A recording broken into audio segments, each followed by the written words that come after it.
Dëbora dhe ngritat e ditëve të fundit duhet të na shërbejnë si një mësim i mirë për të pasur masat e duhura për çdo lloj situate. Kështu është shprehur Ministri i Transporteve Sokol Dervishaj gjatë inspektimit të kryer në autostradën Tiranë-Durrës.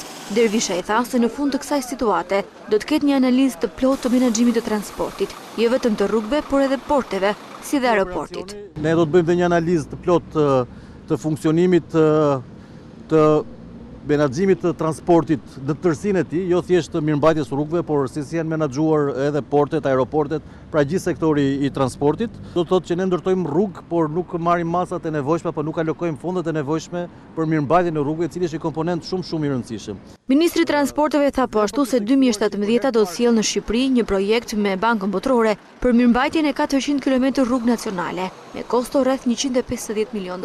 Procedurat kanë përfunduar, është në proces e sipër negocimi i kontratave me kontraktorët ndërkombëtar që kanë fituar kontratat përkatëse, të cilët padyshim që kanë dhe bashkëpunëtor lokal, dhe do të fillojë shumë shpejt, besojmë rreth fundit muajit, maksimumi fillimi muajit të ardhshëm, mirëmbajtja e rrugëve, pra e këtyre 1300 kilometrave rrugë në një koncept komplet të ri. Autostrada Tiranë-Durrës pati vështirësi për qarkullimin mbrëmjen e të mërkurës dhe mëngjesin e të njëjtës, ndërsa situata u ka përcye pas mesditës.